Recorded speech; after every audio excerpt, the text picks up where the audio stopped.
The book is basically the finest product of her project, Kinship of Rivers. Kinship of Rivers is a 5-year interdisciplinary project to build kinship among communities along the Mississippi and Yangtze and bring much awareness to the river's ecosystem through art, literature, music, food, and installations of river flags made by river communities. Since its creation in spring 2011, they have attracted almost 3,000 members to their Facebook group, where they share poetry, art, and news about rivers on a daily basis. So you all can check more about their project on kinshipofrivers.org. And I would just pass it on to Ping herself now to share some more information on the project, how she conceptualizing the book, and read 2 poems from her book. Beautiful people on earth, and I'm sure the best poets one can ever hear tonight. I'm very, very excited and really honored to have this book release in Hyderabad. I've talked to, since I entered India, every morsel of food and every color I have seen is just so delightful.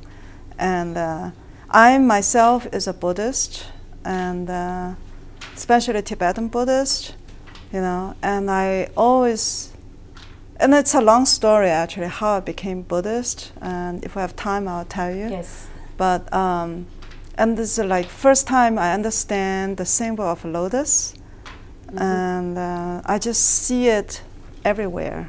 And first time I understood why Buddha was born in India, and so it is just really hard to describe in words.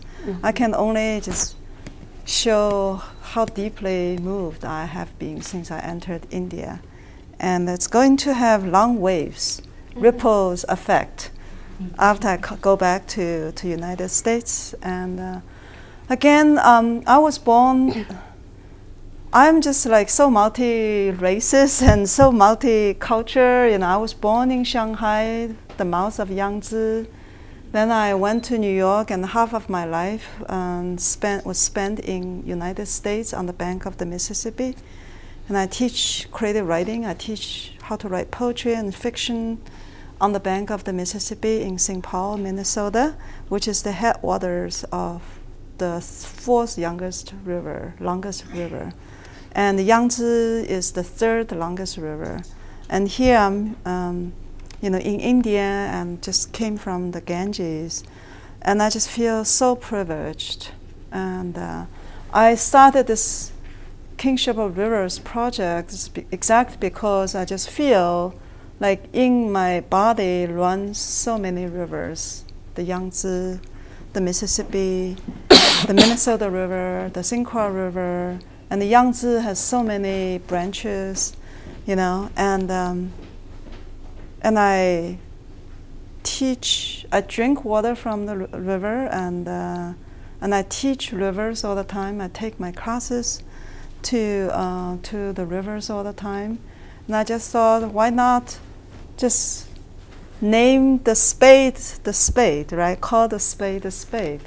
And actually the idea of prayer flags to link all the rivers through the prayer flags was when I was in Tibet on the mountain above 5,000 meters high. I was just gasping for air.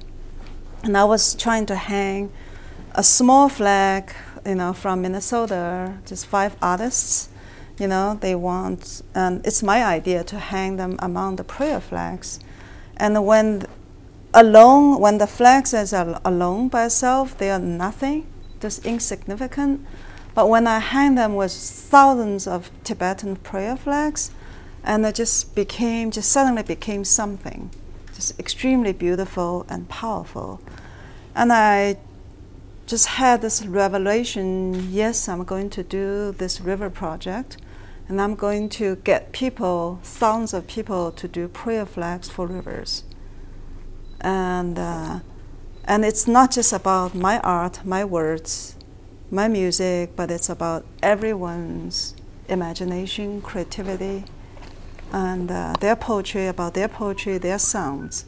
And also it's about the rivers and mountains, because every being and every rock and every drop of water has power and has the energy. And if we could somehow string them all together, like the prayer flags, they can be extremely beautiful. And we can, sometimes I feel like being in America and growing up in China, I just feel the power, right, the corporate power or communist power, just so huge. It's hopeless, right? And but when I see all the prayer flags together creating so much power, and I just said, yes, we can, each of us can create our own reality, and together we can create power more beautiful and more powerful than the dark force. And that's how Kinship Rivers was created. And it has been blessed by everybody we met. And we traveled back and forth along the Mississippi River. Chris and I, we paddled in the one big canoe for 10 days, 360 river miles. And every day we paddled about 40 river miles, right, for 10 days. You know, 7 men and 1 woman. That was me. We eat and sleep, you know.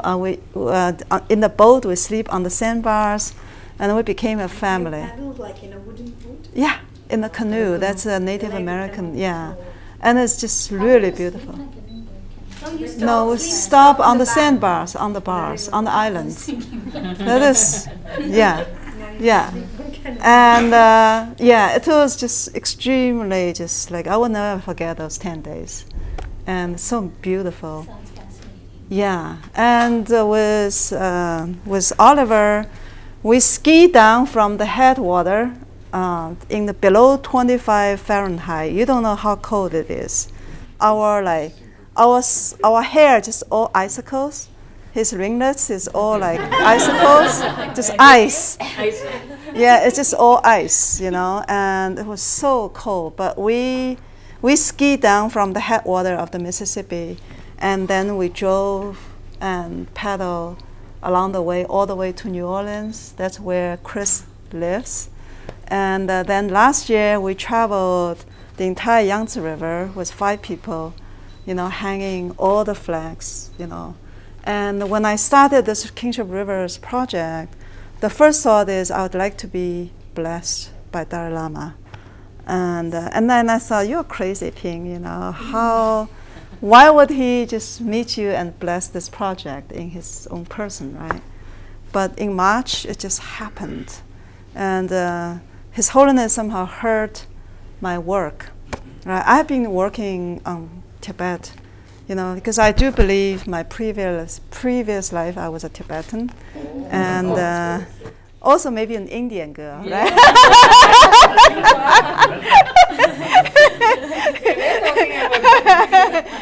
My next life I will be Indian. How's that?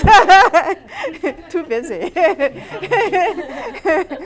But anyway, so yeah, the first time I was actually Allen Ginsberg sent me to Tibet actually through a fight, you know, in 1989. I worked with Allen Ginsberg, you know, I was his translator, and he was bringing a group of.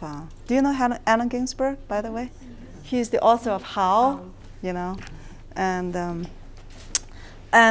so he brought the first group of Chinese poets to United States, and I was their translator. And then, you know, somehow we started talking about Tibetan temples and monks and nuns and Chinese communists like destroying everything. And he got carried away, and he just suddenly started shouting and cussing at me. And I said, Alan, I'm working for you. Why are you shouting at me? And he woke up and like walked away and came back with a pile of his own precious books, and he drew Buddha and lotus. And he said, my apology for yelling about Buddha. And that's when I said, I'm going to visit Tibet and find out what is going on, right? And that's how I started my Tibetan pilgrimage. You know, every year, whenever I get money, I would just go there. And so this project actually, the hidden agenda is like, I want to do something for Tibet.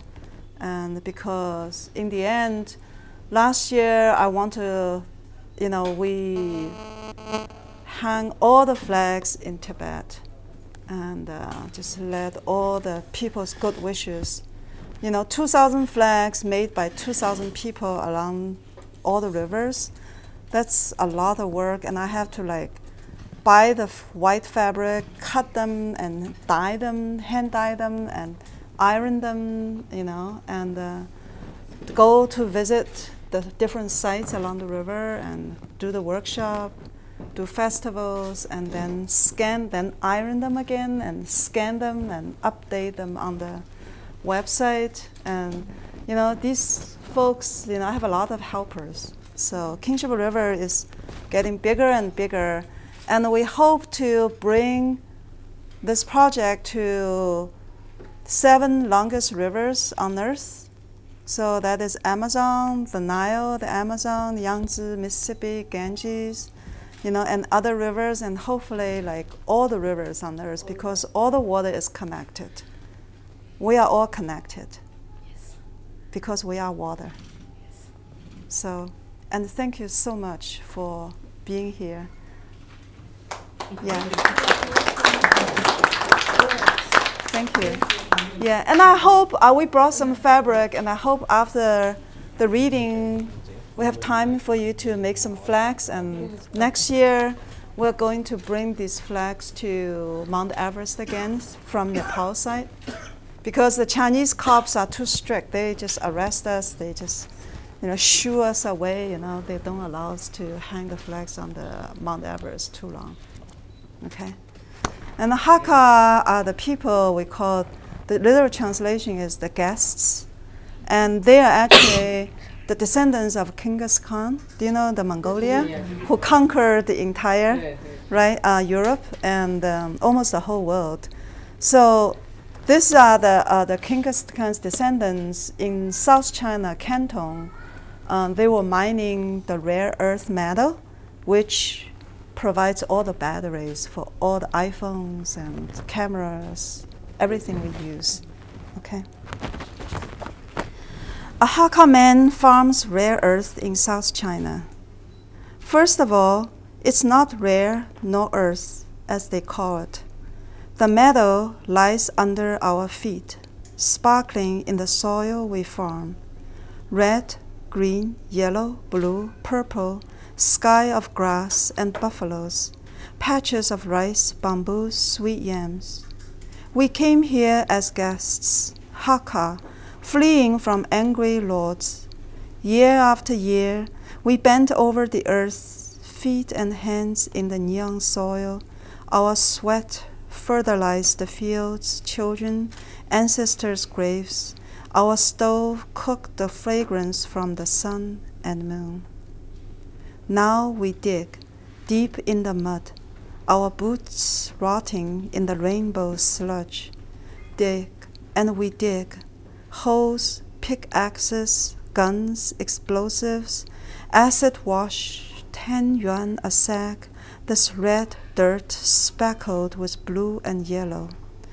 Home we cry, a small haven painted with green. Now the mountains are lifted. Deep crates in the fields, blood and pus in streams and rivers, all because the world wants this earth, vitamins for iPods, plasma, TVs, wind turbines, guided missiles, things that make the world cleaner and beautiful, as they say. And here we are, in the waist-deep sludge, a sack of mud, a tale of greed leaching in our stove. Fire licks my wife's slender hands, acid fumes in her lungs, liver, stomach, till she can no longer sip porridge laced with the 1,000-year-old egg. In our cooking walks, we exhume dysprosium, neodymium, promethium, all the names of gods, as they say. If gods have eyes, Would they see us, slaves on this earth that no longer holds us? In the distance, a mushroom of dust, Boss and his Prius, powered by the sludge that chokes my eyes, ears, nose. One rich field, 25 pounds of metal, 10,000 sacks of earth ripped under our feet. We're slipping, our chests soaked in blood, backs broken, digging, pulling, no food or water. Our quota still short. The boss will be mad, but no matter. I light a cigarette, each puff is the last.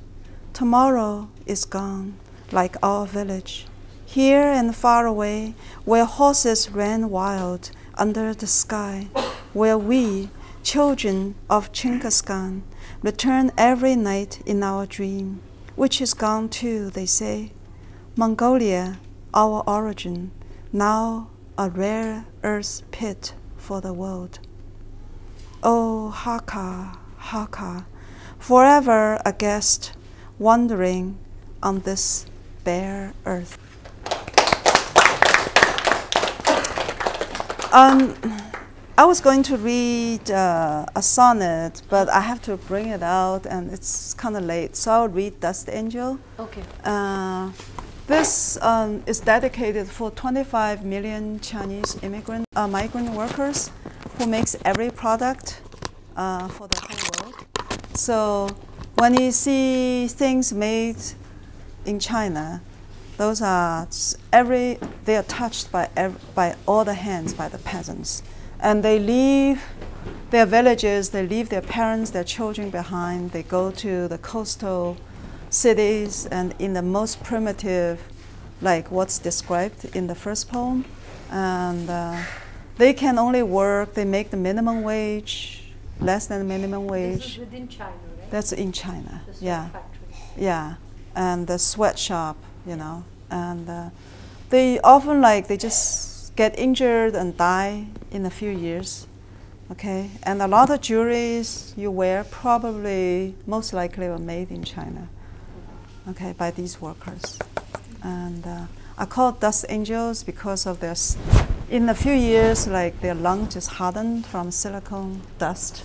Silicon dust. Yeah, silicone dust, yeah. Stars, diamonds, tears of hearts, sand and cut and sand, shrouded in silicon fog, we string beauty with corn husking hands. Bracelets, necklace, rings, day and night, night and day, we bend over screeching wheels, making trinkets for USA. Saints, gods, Buddha, rush down the belt at a dizzying speed.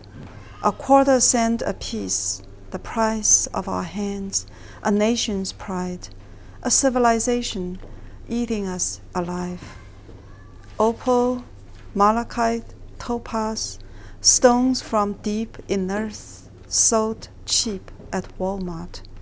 Our lungs harden from quartz crystals, our lives weigh less than dust. We cough and wheeze, walking half a block, we gasp for air. They say we fake our sickness, have never worked in their factories. They hire lawyers to erase our names, ban our union. Marx and Mao are history, they claim. Only freedom of market economy, the golden path towards democracy. No money to go home, no face to see parents, wives, husbands, children. All bridges collapsed. We loiter in hospitals, courts. We pray not to die in this strange land. Dust angels, who wears their stars and hearts strung with our tears? Who makes a fortune from our wretched breath? Who will see us of all the Buddhas and saints carved out of our bodies, or the eyes of Mary and Jesus painted in our blood? you so much. Thank you. So the last line is because everything was like, you know, the belt coming down, just fast speed. And the only thing that requires labor, the hand painting the job, is the tears in Mary's eyes. And suppose the Western clients are very particular about the expression and the tears. So that's such an irony. I will read one very short poem. This is called Address. It's also address, a verb and the noun. It's addressed to the divine, and that is also the address. Every evening the trees inhale birds, swirling back home like a warm shawl. But I still wait for my perch in your arms. I would peg so lightly the sheets of your night flights. We would travel in one mind, your old lands, my new skies, and every morning you would breathe me fly.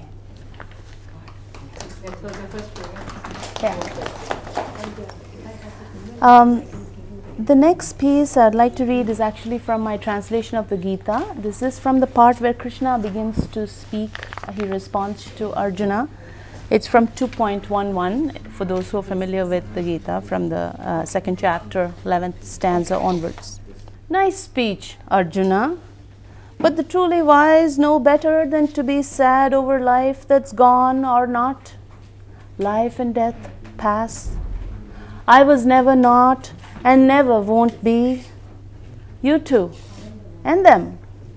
You change in this body from child to adult and decrepit, and you change into another body again. Sensations, cold, heat, pleasure, pain. Sensations are mortal, they come and go. Stay unruffled. By them get ready. Stay unruffled for immortality. If it isn't, it isn't. If it isn't true, it isn't real. What you call reality is really virtual reality. Your reality is materiality. Material, changeable, mortal, untrue, immaterial. It seems as if, but there's no truth in fiction. What is clear to a seer. That by which this immaterial matter is permeated is permanent. Bodies end. The embodied, timeless, let's call it it, cannot be measured, destroyed. So fight, Arjuna. She who thinks it kills and she who thinks it is killed don't get it. It is neither. It is who you really are. Never was it born, never will it die, nor ever having been will ever not be. Forever, from ever, unchanging in the changing body. If you know you are indestructible, eternal, birthless, changeless, for instance, how can you believe you are the one to kill? And who do you kill? You discard old clothes for the new. You discard one worn-out body for another. You are not your body. Weapons cannot pierce this unpierceable. Fire cannot burn who unburnable. Water cannot wet you unwettable. Wind cannot dry, really undryable, this who you really are, forever free, fixed from ever. Cannot be felt by the senses, cannot be grasped by thought. Beyond the variable, understand it is not for you to mourn.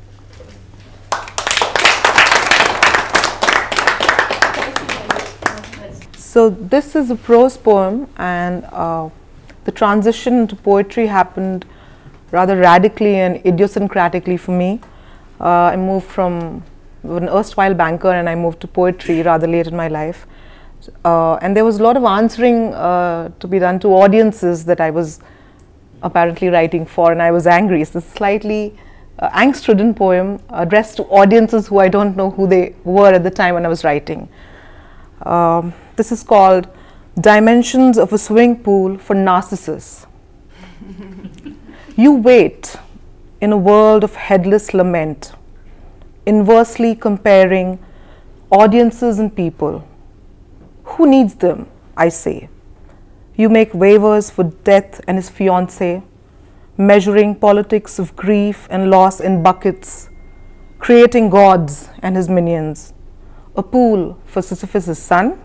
Did you know he drowns eventually, I say? I stand alone, comparing enophilia and my addiction to words.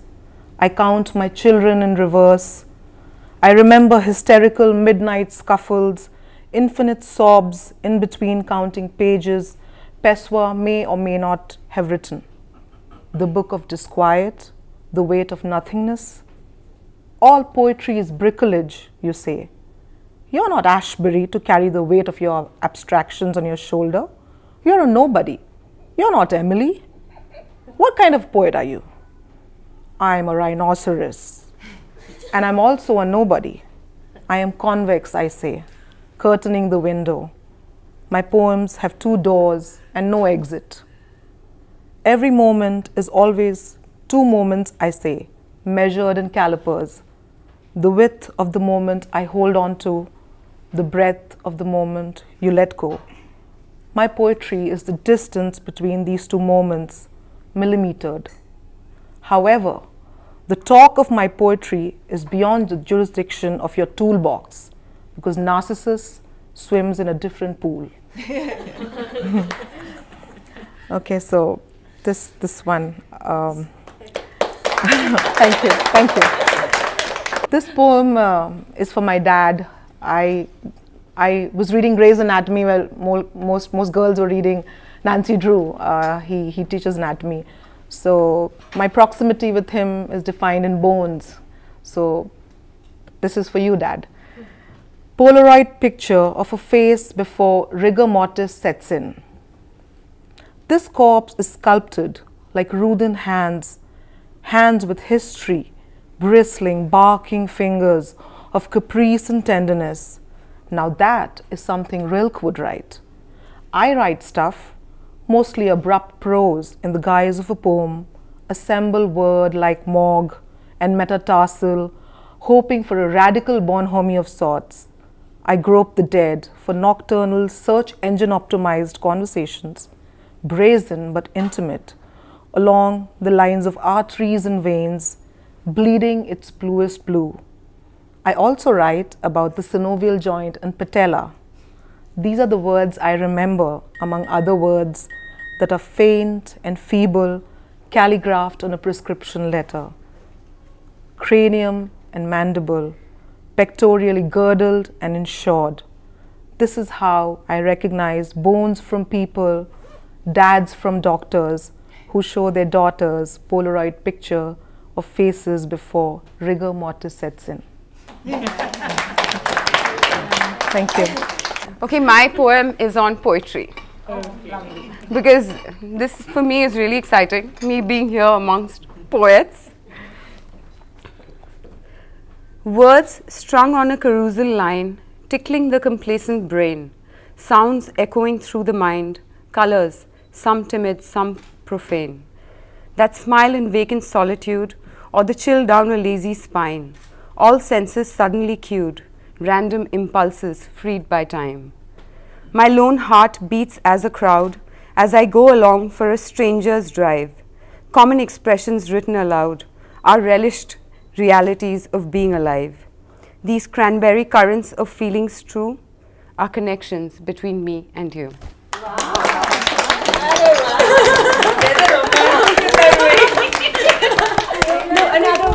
Okay, this one's called Wonderstruck. Can heat flow through your veins, turning them to ice? Is the darkness behind closed eyes actually liquid white? Why does the heart lead to a labyrinth of coiled emotion? Are there inert answers to seemingly inane questions? As days drip into double-edged nights, as seasons seep into bittersweet slumber, as time traipses towards almost their nothingness, I sit wonderstruck. Did someone somewhere conjure the happy ending? Will these everyday shoes ever feel lived in? What if destiny's dance is all we are meant to do? How is there a difference in us, me and you? As days dive into dreamlike nights, as seasons surge into semi-soft slumber, as time torpedoes towards near tangible nothingness, I sit wonderstruck. I'm actually experimenting with form, and because Jennifer read prose poem, so I'm going to read 2 sections of a 4-section prose poem and a not very prosy poem, and that will be 2. So here is a character called Anima. Anima has several meanings in Greek, Latin, in Vedic literature, in even in ordinary Indian narratives, like a lot of tribal literature. Because I come from the northeast, I'm born and brought up in Assam. So, and my aunt was named Anima. In Bengali they say Anima, but it's the same meaning. It's sort of like somebody who's of the whole world or of no destination or address, something like that. So this mythical character Anima speaks about things as she sees them, right? So the first section is called Anima stands in the bazaar. This open bazaar is as old as my great-grandmother. This bazaar was there when cows made dung from green grass. We still have shops that sell shiny toys, sticky sweets, as well as vegetables and pickles. Not everything gone to superstores. Come, I'll show you where to find the oldest seller. You can't tell whether it is a man or a woman. He has a face made of moon wrinkles and wears a long piece of white dhoti spun from Hati Goru Khua. Now, that place really is real. It literally means eating elephants' cows. Hati Goru Khua. It's an Assamese term. Who were the eaters of elephants or cows, or if there weren't any of them, why that place would get such a quaint name? But I know names are not always a symbol of what you do or dispense with. Yes, you don't eat elephants or cows, but you let elephants cry as you chop down the forests. You make the cows die on your discarded plastic bags. Ah, plastic bags bring me back to the bazaar. We have beautiful ridge gourds here, weighed and sold by he folks who could be my great-grandmother's age. A story with each packet handed out. Buy it all, but don't cook the plastic. All the world's a bazaar. I, Anima, will tell you next what the meat seller is sharpening his cleaver for when you visit here the next time. Wow. So this is the first section, and there's a second section. Anima takes a stroll in the park. It's cool in here with the neem trees whose trunks are submerged in exquisite hush flowers. No, the gentle trees are not a motive for my conversation with you. That neem branches are good natural toothbrushes, or eating neem leaves will kill your stomach worms, or that neem fruits can cause a fetus to fall. They're just here, the trees, planted by a dead white man who apparently took some interest in this town. They say he went to sit by the big tank on the south side every single evening. Not to watch the fish or sunset or hear the wind-driven ripples. A friend and clerk who wanted to write his biography decades later and was refused by the big people of the town said he used to sit by the tank to ponder its potential. Can the banks become a park or a walking stretch? Can the fish be harnessed partly elsewhere? Can the geometry of the natural tank yield any use for the water-starved little town lodged upstream of a great Assamese river? They say the odd white man made the mistake of visiting tank once in the afternoon. Women bathed there, also washed clothes. Someone threw a burning glass bottle on his window that evening when he had just put some waltz on the turntable. No, he didn't die. He was transferred. In any case, white men had mostly left our towns and cities. This man thought home wasn't a skin thing, but we learn with pain at times. Oh, let me come back to the park. Neem leaves have covered the ground in piles. The town people plan to put a Hanuman statue by chopping some of those trees. I, Anima, will let you know if that'll keep the butterflies on the bush flowers still. Okay. Very rustic. Very rustic. All right. So this is my second poem. What I'll read. It's an old one. It's called the Song of Kamala Sundari. Kamala Sundari is a mythical woman, like the ideal woman, in one of the Bengali folk songs sung both in Bangladesh and India. And I can sing you the song later, like just 2 lines. Or maybe I'll sing you right now. No. Yes, you can. Right now. Okay. So, no. I did it last time. Yes, you did it last time. I read your poetry. Okay, the song, the 2 lines are like this. Aha bhalo koriya bajan godo tara Shundari kamulahana aha bhalo kuriya bazan go dotara. Dotara is a two-string instrument. Shundari kamulahana and then it goes on and on about Shundari Kamala. So I turned her into a symbol of, like, you know, because I do myth making. So it's for you to decipher what I wrote. They came in a boat for Kamala Sundari, sieving water layer by layer. When the wind rose, the oars were legs, also their hands. When stretched, the boats they built later were not for her. The waters they slashed was a mingled song. Kamala Sundari stared in death when they came, her face marigold, her body wooden planks.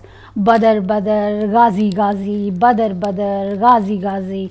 And Kamala Sundari gazed outside for long, a little window past the half-long orchards, past the Cherrapunji clouds of clamour, past those roads where boats became legs, water was dust and greens were tangled lines. Amid all, her steps itch, a slash on the seas.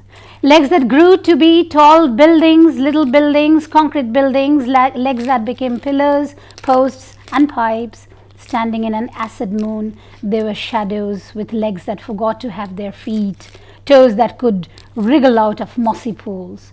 Badar Badar, Ghazi Ghazi, Badar Badar, Ghazi Ghazi. And Kamala Sundari sang first in a whisper. She then sang out loud, forgetting the words, because the words were off on their legs by then, becoming oars, rowing boats in a frantic grace. They were all expected to be so beautiful, just like Kamala Sundari, were expected to go from town to town, boring into root to root. Oh, so frantic. Oh, so 100-oared. Thank you. This poem is a correspondence between the Mississippi and the Yangtze rivers. And now that we've seen the Ganga, I'll have to write two more between the Ganga and the Mississippi and the Ganga and the Yangtze. Goodbye. Hello, Mississippi. I saw her in Itasca. It was cold and quiet. She trickled under ice. Tree, reflection, silhouette, glistening. Green, green, green, day. Now, Yangtze, she whips from the roof of the world. Born switching through plains like dreams. Yes, we have reached heaven, and this is what it looks like. Mountains, hills, crinkling rock, the world, nothing. Wake up, have a cup of coffee. Wake up, have a cup of tea, bowl of kanji. Oh, Yangtze, there's poison in the Gulf. It's doing something to the shrimp. Can't anyone see? They're dying down there in Venice. All hollowed out, with nothing but black dust inside him. Goodbye.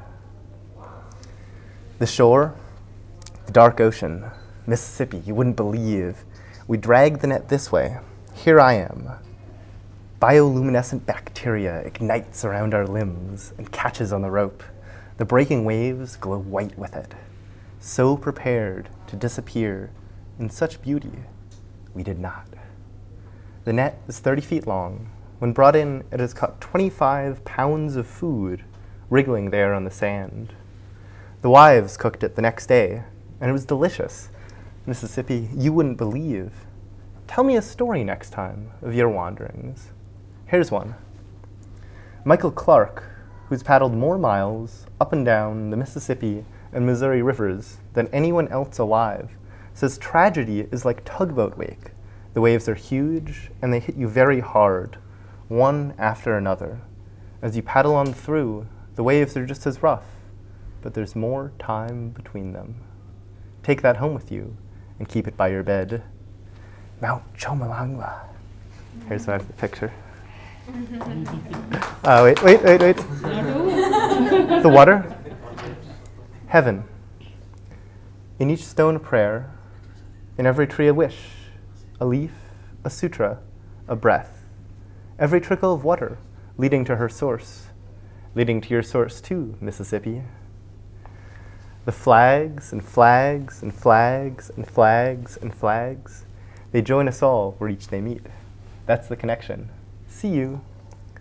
Plastic bottles, glass bottles, cigarettes, cigarettes, cigarettes, paper plates, styrofoam containers, old clothes. Yet you wouldn't believe the life they hauled out of her still, from Chongqing to Pudong. It was good. We ate from her. It was good. What's wrong with the flowers? There's nothing wrong with the flowers. They're beautiful. There's not a bug on them. The pollen's perfectly intact. There's no bugs in Venice, Louisiana. No bugs. They're beautiful. They won't lay their eggs. No flies on the shrimp boats. When was the last time you saw one? There's something wrong with the animals. All, they won't go near them. Hollered. They won't lay their eggs. Out. It's what we deserve. But that sunset, Yangtze. I'll see you in 20 minutes.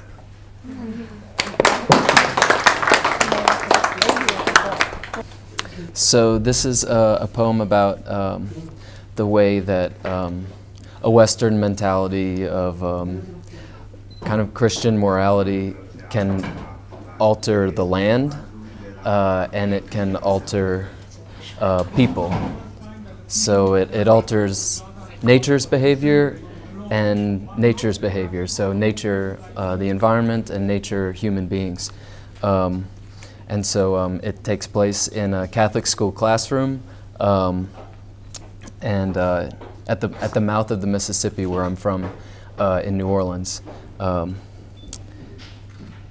So it's called pudendal. Pudendal is the Latin, comes from make or to be ashamed of. I did not know, and one more thing is the word bayou is a word that we use for tidal stream. It's a stream that can run backwards or forwards, depending on the tide. Indian word? It's yeah, Native Americans, Choctaw. Yeah. Okay. I did not know about the magic of the bayou when Mr. Zelinsky, fit in his shirt and tie, delivered the oration of the outie hole. Thus he spoke from his lips to my ears. The anus is an outie hole. To use it like an innie is an affront to nature in God's eyes. Mr. Zelinsky's eyes were soft and brown, set deep in their sockets, like those of the crucified Christ hanging above his podium. High on the 5th floor of that thick brick building where boys were changed into men of God, there were no bayous, only a thin film of algae in the slope of the water fountain's trough. The bayou creeps. Some call New Orleans the anus of America. From the city alone, 100,000 tons of excrement, mountains and waves of it, work through the intricate bends of America's most beloved waterway. Imagine the shit, the litany of other cities up the river, the weight and the gravity of the tip of the toilet handle, a free one-way ticket downstream. St. Petersburg, Pennsylvania, Bellefontaine, Ohio, Gracie, Kentucky, St. Joseph and Bonacqua, Tennessee, St. Louis and Genevieve and Santa Fe, Missouri, down through Convent, Louisiana, to the Big Sleazy. Night soil is the foundation, a fundament of a city, the bedrock on which they would build their thick brick school. Effluent torrents spread in a liquid plain, an irregular place, formed by the ebb of the water nearing the sea. Not ready, turns slack and slows, drops its detritus, alluvial deposits, clogs itself up, constrained in a constructive way, dammed by the hand of God, sand stuck together, stiffened in the sun, hot, wet places seething with beings. The bayou builds. At the mouth, or the anus, of the Mississippi River, approaching these sandbars, ships charged and parted the water like legs, and often they ran aground in subtle shallows. So in order to loosen the solids and relax the constriction caused by the natural flow of this great inlet of America, a pry was devised, like a clothespin in reverse, inserted into the passes of the river, and now no longer does the alimentary canal of the country digest its nutrients. The bayou dredged. And thus, the city without hills was founded as an innie hole, bananas and polacks, Africans in chains, up the river and into the dismal swamp, where, too, the barometer drops and the sea forces itself in sometimes like a hurricane, salt mixing with sand and sacred soil, the sacrum of a continent. Beings fly along the banks, lit up like neurons. New Orleans, the pudendal nerve of America's perineum, perennials, lilies in the swamp, pollen and stamen, fertile, bubbling, methanic, sulfurous mud. Rivers beneath rivers, flowing underground, sand boils bubble up, water on the wrong side of the levee. Hard to control such an interconnected place. We learned that in chemistry. 4th floor, black desktops sticking to the sweat of our arms. The water is a compound favorable for its power to absorb just about anything, and dangerous for the exact same reason. Hoodoo orishas, the stench and the cloudy eyes of the chicken heads dead on the riverbank, Bayou Gula chieftains, Mami Water, Emoja, and the cries of Imani by the poor, banished children of Eve, children of a sunken Eden, in a valley of sludgy tears, of joy, angst, and rapture, the bayou floods. Willow roots, spread like mermaid hair, wave with the cadence of the water. The mucous membrane of the anus is porous and thin, only 1 cell thick. Low banks made it easier for waters to mix. Migrants that have come up the bayous and passes of the river change and are changed. Night creatures moan in your ear. Freshwater willows catch a saltwater breeze. Banks here didn't used to be so tall. Where is the confluence of the natural and the divine? Here, the confluence of a river and the sea is a bayou.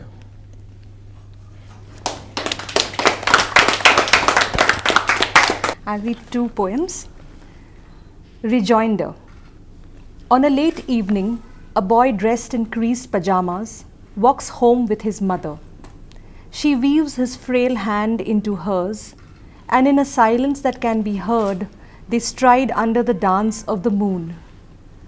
Tomorrow the child will be pulled away again from his bed tucking, bundled into new clothes and sent back to the creche with a rucksack, to be bathed, cleaned and fed. His mother would merge into the traffic of the morning stream, returning after 1,000 hours of travel and a 14-hour work shift. The invisible thread between mother and son would grow easy, each expecting no more from the other. The son from the creche or the mother from the world that grows larger and longer in front of them. And one slightly longer, perhaps prose poem called Baby. We don't want the sound of that baby in our audio. It has to be clear with the instructor's voice. Otherwise, it's a bug.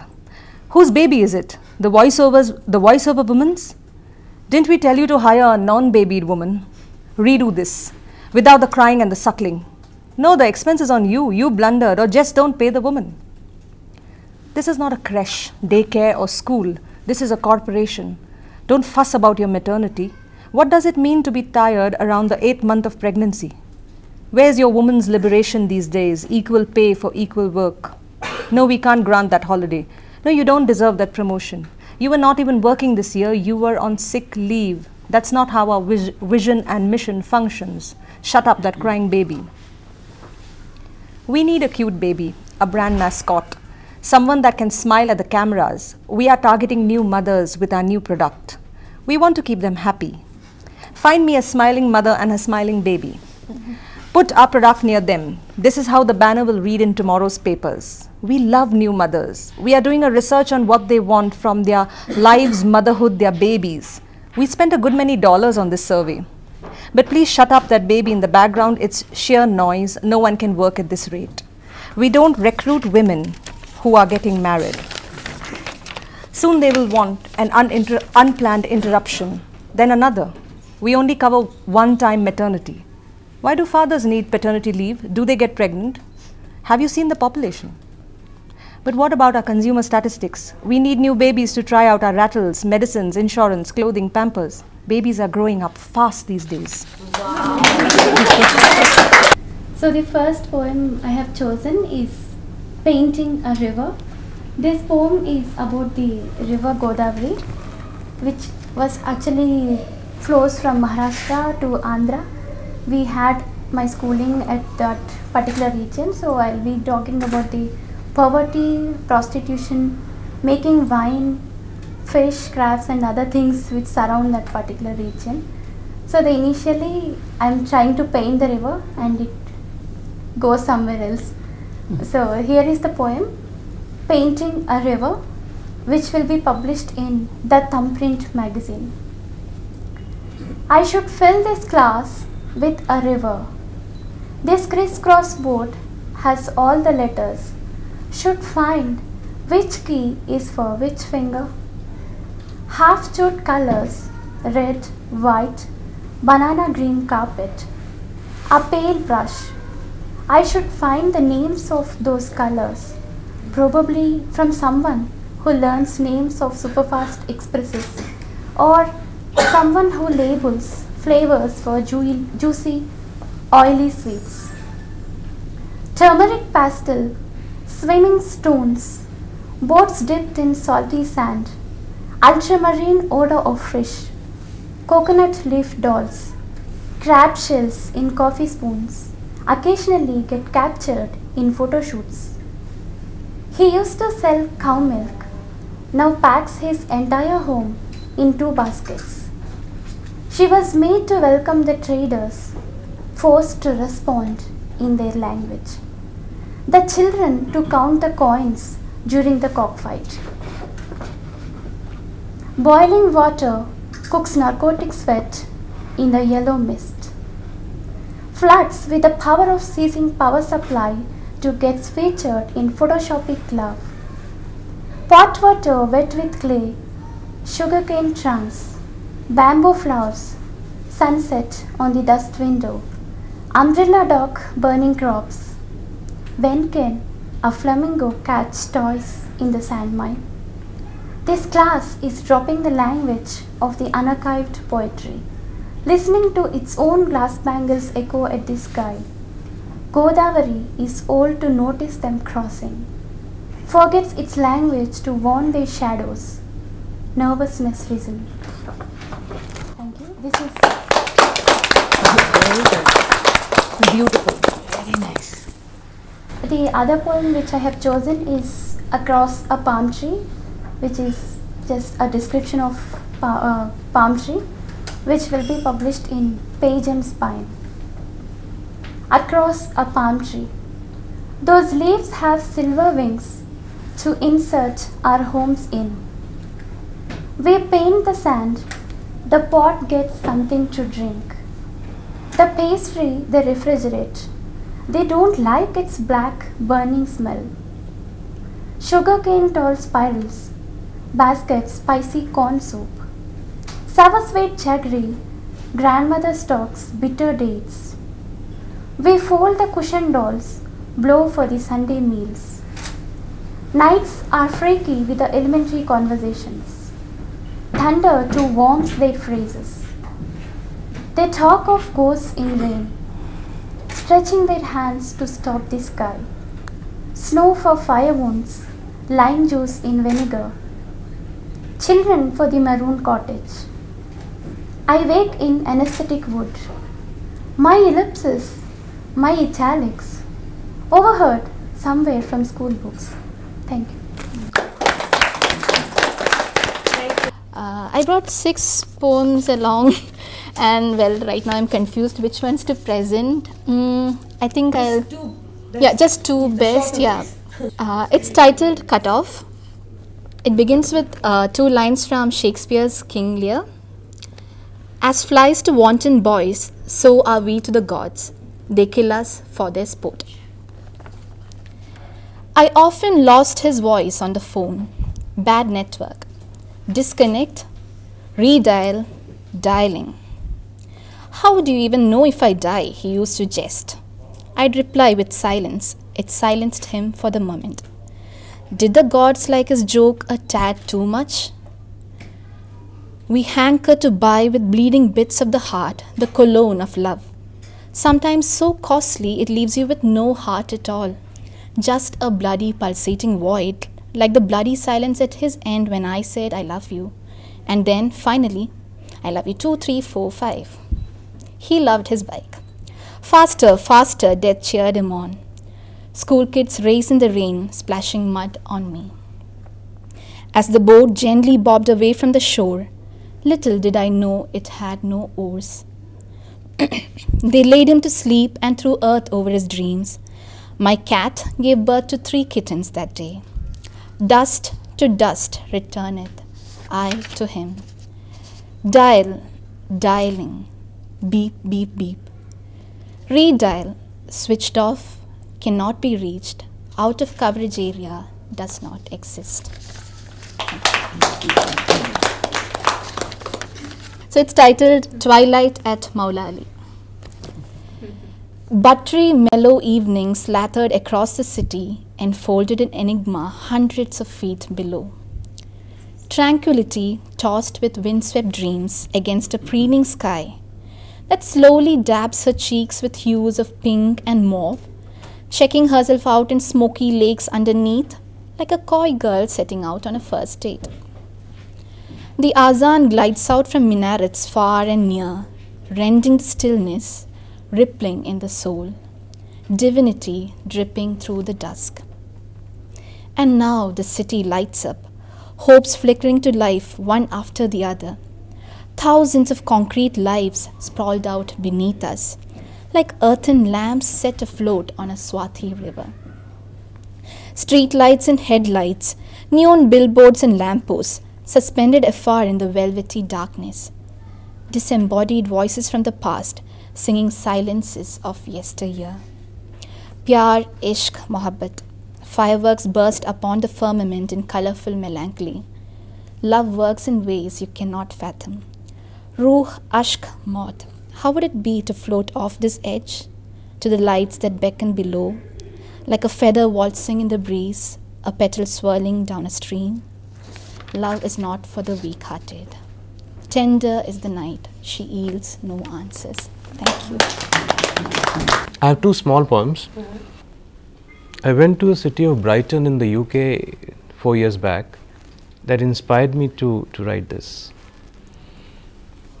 It's specifically for the city of Hove, which is the first stop of, it's called Hove and Brighton. So I'll just start it. Seagulls, lonely evenings at downtown, but a mesmerizing pebbled beach, sunset at 10. Barbecue smelling of a distant dream, yet smoke filters the air. The last evening at Hove makes me miss it more. I do not know anyone, yet I own that place at that moment. I catch one pebble in my hand, willing to take it back home, to be transported illegally, and an old man apparently tired winks at me. I take a long walk down the pebbles, in conversation with my reality, wondering how the people would be spending their morning and days in this splendid place of musical lyricism and a connective coherence, Brighton and Hove. Beer at the Imperial, facing the waterfront. English sunset still far off. Do the seagulls need my address? Just one more small one. This is called a calmer mind. A calmer mind out of the devil's workshop is the craving of the soul. Genres served by happy cynics. My genre is stolen by my swollen eyes. Now I close my eyes and eye the traffic as hazy light in my semi-sleep state of self-inflicted bliss. A calmer mind where sleep is just a metaphor of rest is sought, preferable more than 1,000 likes on an anti-social network. Come to the end of poetry reading today. And I'm very thankful on behalf of RædLeafPoetry-India. I thank the chief sponsor of the event today, Kiaro. We're glad that we are the sponsors here this evening. And coming to Kiaro, we started this company 3 years back. I think this is one of the first time in India where you can drink milk cold. The people who are still thinking that in India you can't drink cold, but this is the dream that we had. We want to bring that cold milk. We call it as untouched goodness of milk, the chiaro, which is derived from Italian word, which means that pure and clear, and in sense it stays at the first beam of sunlight. So anything about the clear and purity, that's what Chiaro deals with your F&B company. We first launched this product as a milk, and we are the first one to set up a farm with about 1,500 cows, fully automized, and it's about an 100 crore investment we did in the last 3 years. I'm basically from Hyderabad, so it happened to launch in Hyderabad first, and then eventually we're going to Bangalore and other parts of the country.